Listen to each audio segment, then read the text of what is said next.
الله أكبر الله.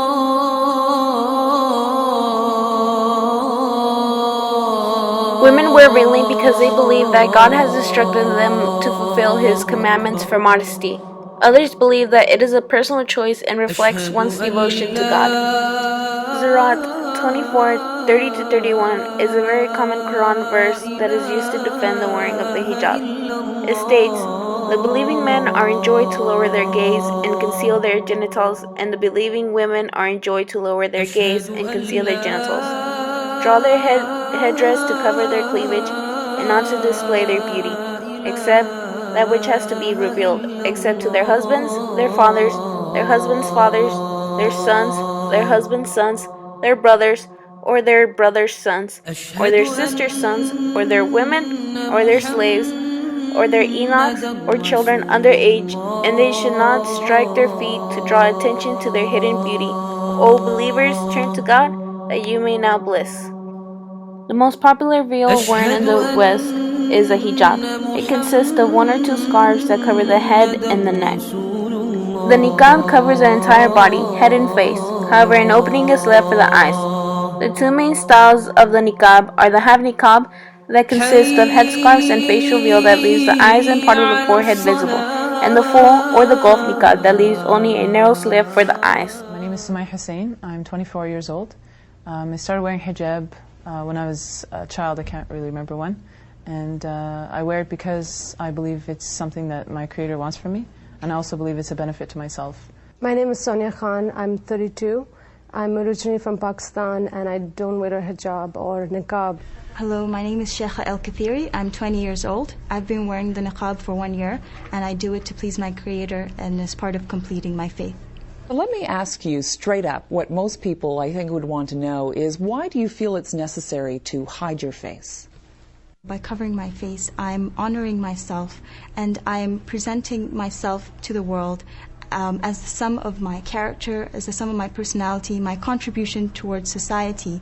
And it's just a little bit that I'm doing to enable me to go through this path of spiritual discovery, and it's something that I really feel glad and happy, and I feel so wonderful for having done it, and it's just a spiritual choice. Well, let me bring this to you, and this is the English translation of the Quran. Tell the faithful women to lower their gaze and guard their private parts and not display their beauty except what is apparent of it, and to extend their scarf to cover their bosom. Are you not being faithful to the Quran? You know, Muslim women who choose to dress this way do that because they feel, cover this way, first of all, because they believe that God wants that of them, and they believe that God knows better for them than they know. Does it state in the Quran you're supposed to wear a hijab? I don't Yes, think it does. It says It does. directly It does. you She have just to read wear it. a hijab. I don't think there is a clear statement or understanding by a lot of, I think, philosophers of Islamic scholars saying this is exactly what you need to wear. There is no clear understanding on that matter. I think there is a clear understanding. If you read, there's a very clear understanding. There's a literally fair. You'll read all scholars saying the same thing. I disagree. No, I didn't say that. A lot of scholars will say. But there is a majority and a minority. But the face can be open. There's nothing wrong with that. The face is not necessary. Do you believe that? I wasn't wearing it before, and now I am. There are people who do believe that the face is obligatory, but I think that it's their choice in the end. What do you think that is, that men are not required? Presumably we can all agree on this, God made all of us, right? He made my face, your face, a man's face. Why would he require a woman to cover some aspect of herself and not a man? Covering yourself is something that's natural to us. We cover parts of ourselves that we think is not for public consumption. And if people differ on what that modesty is, I think that's totally fine, and I don't see why anyone should have a problem with it. And the issue of equality in dress, I mean, men also have their own dress code that they can't just walk around wearing whatever they want. Sonia, your last word. What do you think about the issue of veils and when someone is fully veiled? I think it's time to question things in life. It's time to think of ourselves not as me, but as a community based on our responsibility as Muslims in a Western world. I think we need to be more responsible to actually improve the image of Islam and be more integrative. Samaya, what do you think? frankly, I think it's ridiculous to say that people have a bad image of Islam because of the way people look, because someone has a long beard or someone's covering her head, or even her face. And that stereotypical connection may come up in what you're wearing, Exactly, in the visible but the fact that there's a stereotype doesn't mean that I have to give up what I believe. If I believe something is right, I'm going to do it. You know, I think people need to accept the fact that people differ. You know, their opinions are different. They're going to believe different things. They're going to think that, you know, something is better for me, or, you know, and another person will disagree. I mean, honestly, I don't see what the big deal is. My priorities in life are different than somebody else because my priority is spiritual first and foremost. And also, when I cover, I'm perfectly fine with myself. Like, I'm not ashamed of myself. I have very high self-esteem, and I'm fine with the way I look. I'm fine with my body, and I just think that if I'm fine with it, then everybody else shouldn't feel badly towards me. I understand your concern, and I'm very, you know, I thank you for your concern if anybody is concerned, but I'm fine. I want to thank you all very much for coming in and talking, and I'm sure you're anxious to break the fast today and go eat. Thank you. Hi guys, as we know, France is one of the romantic countries in the world, but today I will talk about something different. Living in France. Islam in France. Islam is second most widely practiced religion in France, behind Roman Catholicism by the number of worshippers. With an estimated total 5 to 10% of national population, France has a large number of Muslims in West Europe. The majority of Muslims in France belong to the Sunni denomination. In addition to French Muslims of immigrant origin, there are an estimated 100,000 native French converts to Islam, with thousands converting to fails annually. Furthermore, their French Overseas Department of Moyard have a majority of its native population became Muslim. But in France now have this kind of law, ban on face covering.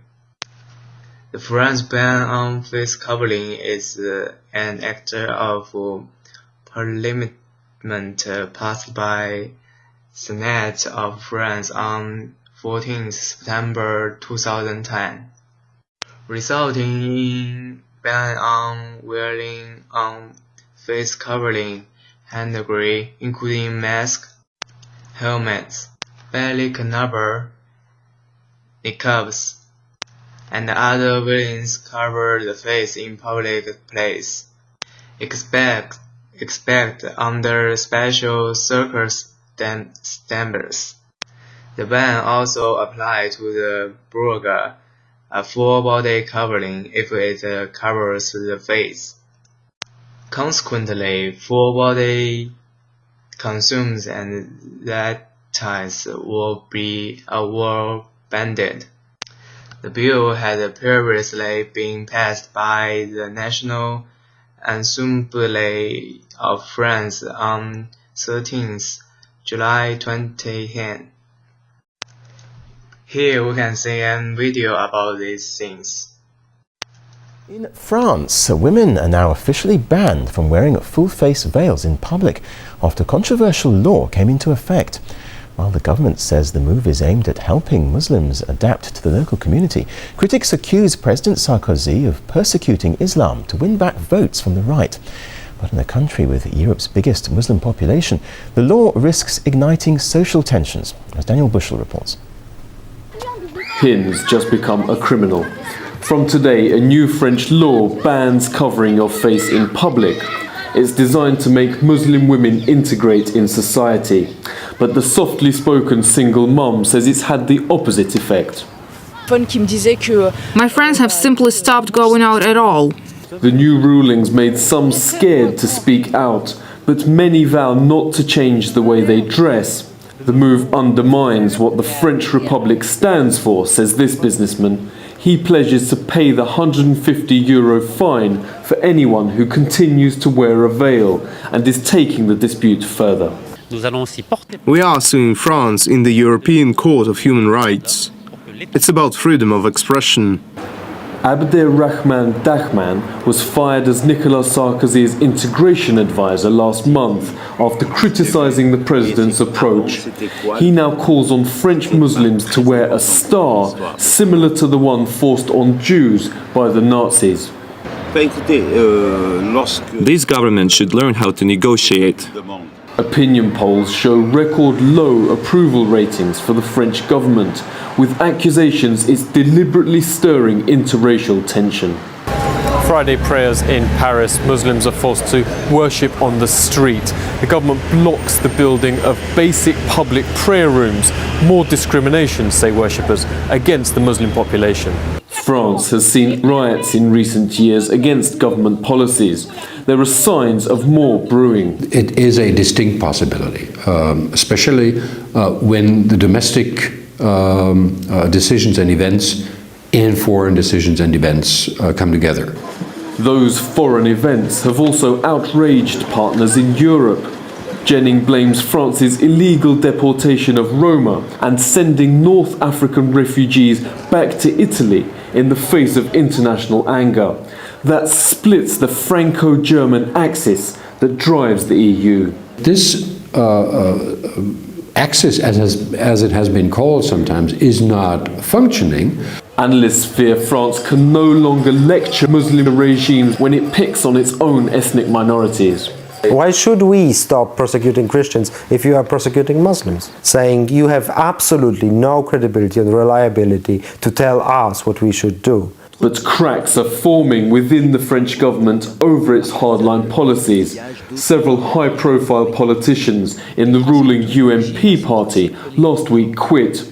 More are expected to do the same in the coming days. Daniel Bushell, RT, Paris.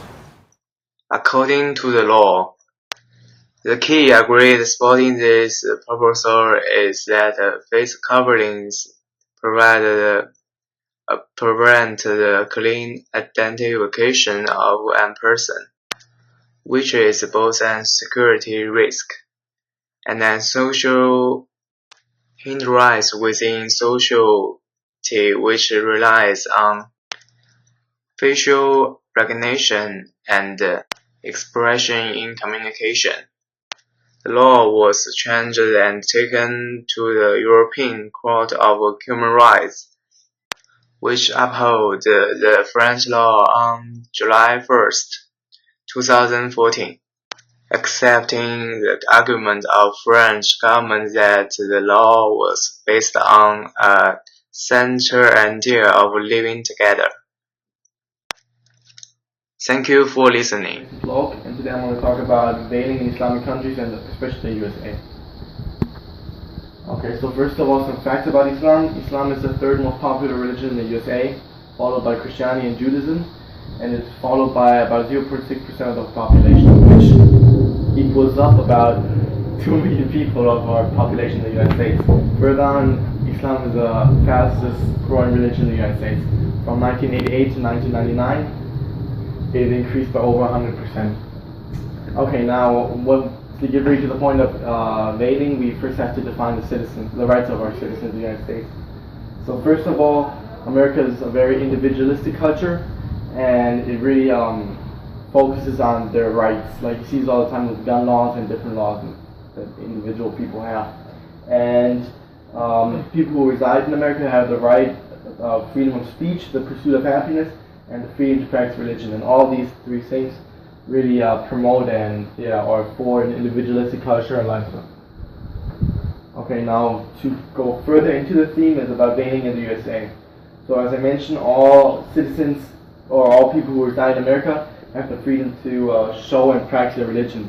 You're able to see this with like churches, mosques, preaching on the street, and also clothing like veiling. Now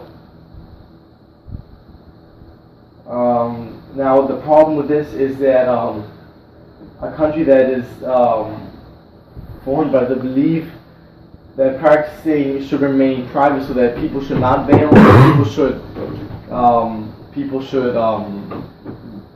that the religion should stay private and people shouldn't show it, are against it, and that's secularism. And America is not really formed by that.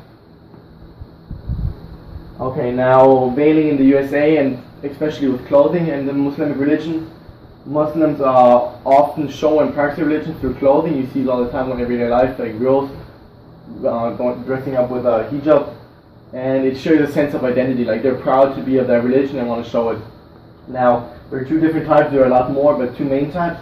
First is the hijab, that's like the head covering, and it has some modest styles of dresses, and the niqab, which is a little more extreme, which covers everything except for the eyes. Now, obviously there are some problems to it, also it wouldn't be a theme. Okay, so first of all, because of Muslim extremists, or how we call them, like 9/11 and other things, some of our citizens, non-Muslimic followers, view Islam as a very dangerous and very they're scared of it because they have a wrong picture of it. So they're scared that if some people practice it in open society, they will be afraid that something will happen, I guess. And it establishes fear of other citizens. And Muslim clothing, from some people at least, who don't like it, it oppresses, it's oppressive and it's dangerous to them at least. Not to everybody, but to some people who are a little bit scared. Now, further problem is that, especially now on the other side, for Muslim people who want to share their identity and want to dress up, they it often feel uncomfortable around people who don't like it, and if they go to school or something, it often turns out that they're bullied or something. Or in a job office, when a girl comes with the hijab, unconsciously people judge them and make different decisions sometimes. And I said it can lead to bullying and unconscious favoring. And in general, our population is very fixated on stereotypes. Okay, now to my conclusion that even though America is really focused on the rights of citizens practicing the Islamic religion in public, establish certain problems, but that America still gives a lot of opportunities to individuals. So individual people want to show their and practice their religion. So compared to other countries like France, and especially France, you have a lot of opportunities and possibilities in America to veil and to practice your religion in public. Thank you very much for listening.